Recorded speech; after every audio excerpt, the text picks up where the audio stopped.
Our next speaker is going to talk about a topic that's very interesting to me as somebody who made his career in print publishing for many, many years, and in fact, still do, although the definition of print is changing very dramatically. For years, when we in the print world thought about the coming world of the internet changing information consumption, we sort of took note and, telling ourselves, well, it'll be okay. Our jobs won't be eliminated because we're a tactile people. We like touching things physically. We like reading books. We like, carrying newspapers and things like that. Well, the definition of books and newspapers, of course, has changed very, very dramatically during that time. So the idea of touch is changing too. So our next speaker is going to talk a lot about that. Jacob Lamm is going to talk to us a little bit about the idea of digital touch. Jacob is the EVP for Strategy and Corporate Development at CA Technologies, overseeing corporate business strategy. He's particularly very involved in the company's acquisitions processes, and he leads the company's business incubation business units, as well as being a member of the executive leadership team. So with that, I'd like to bring up Jacob Lamm.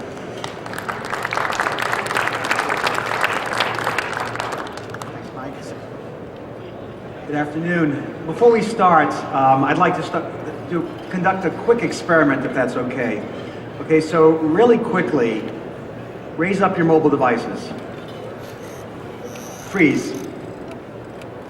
Okay, so for those of you who are holding something up, and some of you even two things up, I'm going to guess that you already had it in your hand, and most likely you're a social media native. For those of you who are not holding up anything, my guess is you're either not a social media native or you were too busy tweeting to notice what I had to say. In either case, what I'd like you to do is be aware for the duration of this presentation of your predisposition towards social media.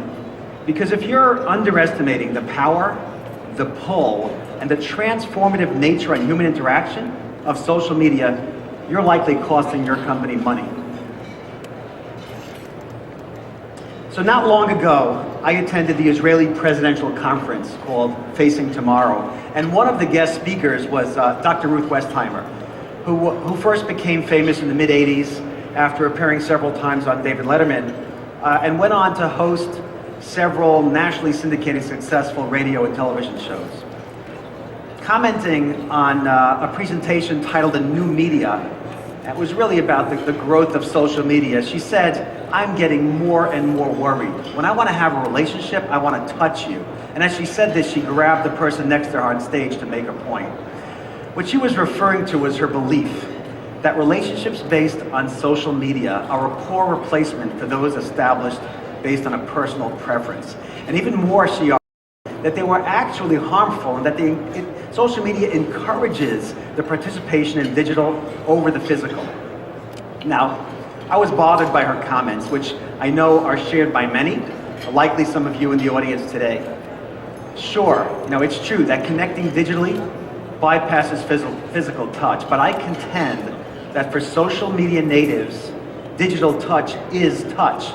For them, the digital world is as real as the physical world, and relationships formed in the digital world are as real and trusting as relationships formed in the physical world. As business people, we need to understand that however foreign this might seem to us, social media natives are our customers. Coincidentally, this happens to be the topic of a new movie that just came out last month called Disconnect. Anybody see that? It's just out. But the movie is about people interacting through social media with dire consequences, of course. And once again, as an easy, misunderstood target, social media is made out to be the villain. Well, I disagree with the movie and Dr. Ruth. Social media natives live in a world where mobile devices are held at the ready and slept with. They're not viewed as these awkward appendages offering this dubious value at a monthly charge. They live in a world where the digital experience is the physical experience.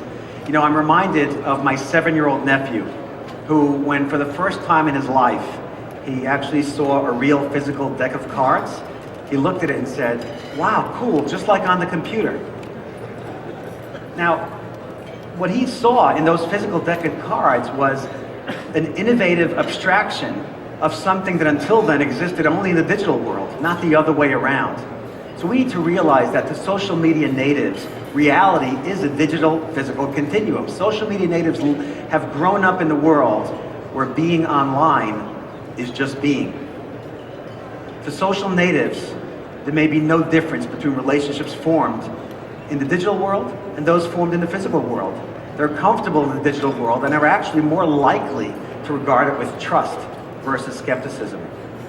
In fact, they may even prefer the digital world, where Facebook pages, tweets, status updates, and posts are replacing meetings, newspapers, cold calls, and even love letters, where they can jump in and out of chat rooms at will, where they can connect with more people more frequently and more conveniently than ever. This should not be seen as a degradation in human interaction. Rather, we need to consider connecting through social media as representing an evolution in the way that humans interact. And humans are interacting through social media in huge numbers. This graphic maps Facebook friends connections throughout the world. This is only a small sampling. There are actually 140 billion of them. There are now more than 1.5 billion social networking users around the world. What that means is there are 1.5 billion people that may be doing business with your competitor if you're not providing them an environment in which they feel comfortable, if you're not communicating with them in their native tongue, and if you're not setting up shop in their digital neighborhood. Now, this trust and comfort that a growing number of people have in the digital world have not gone unnoticed by businesses. The increasing popularity of social media is paving the way for brand new business models. One fascinating new business model is the share economy, which is characterized by the sharing of assets, services, and influence.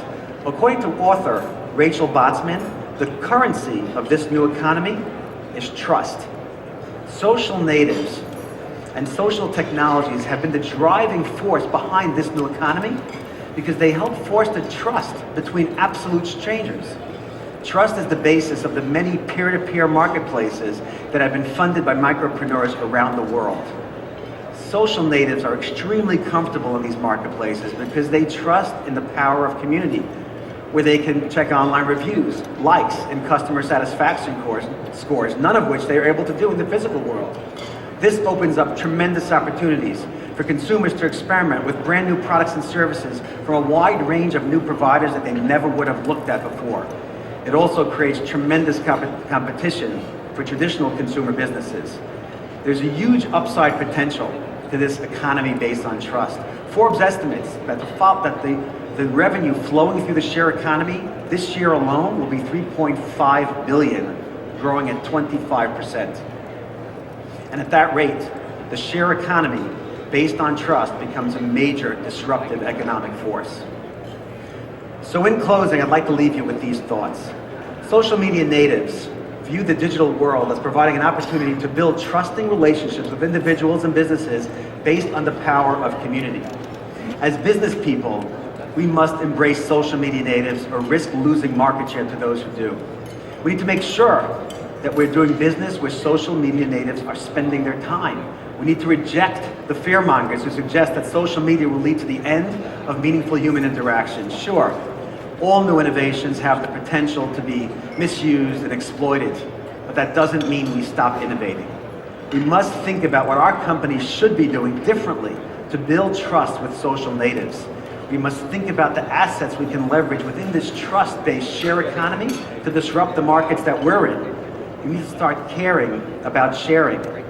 Social media natives have grown up in a world where being online is just being, and yes, Dr. Ruth, where digital touch is touch. Thank you very much for your time.